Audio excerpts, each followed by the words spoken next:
In news from Jamaica, the coffers of the Capital Development Fund will again be dug into for withdrawal of approximately $12 million to settle debt obligations of Jamaica Bauxite Mines to Glencore Limited. This figure represents quarterly payments due on outstanding debts for the 2015-2016 financial year. The request for approval was made by Minister of Finance Peter Phillips during his presentation to Parliament on Tuesday. Minister Phillips notes that in 2013, the government approved the withdrawal of $29 million plus 8% per annum to fulfill obligations by Jamaica Bauxite Mines to Glencore Limited for 3 financial years, which expires in 2017. This is in relation to a 10-year alumina supply agreement with Glencore to facilitate the borrowing of $65 million for the share of Clarendon Alumina Partners' costs of the Jamaica expansion. At the time, CAP was constrained to borrow these amounts directly, as it was a party to a bond issue which that had restrictive terms and conditions.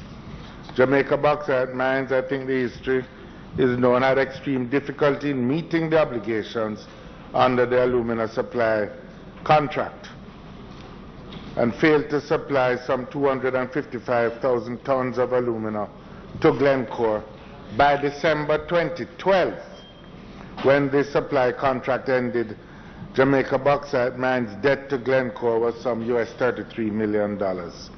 In May, an agreement was arrived at to pay Glencore an aggregate of $33.8 million that was owed, together with accrued and unpaid interest thereon at a rate of 8% per annum.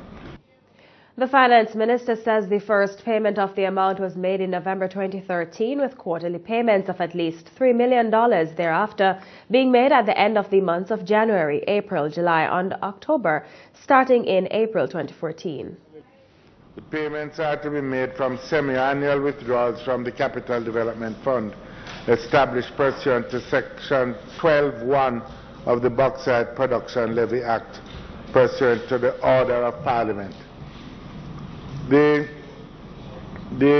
is proposed, Mr. Speaker, by way of this order to be passed by March so that the April 30th payment can be made. It is a requirement in the agreement that before the end of March, the parliamentary approval should be sought.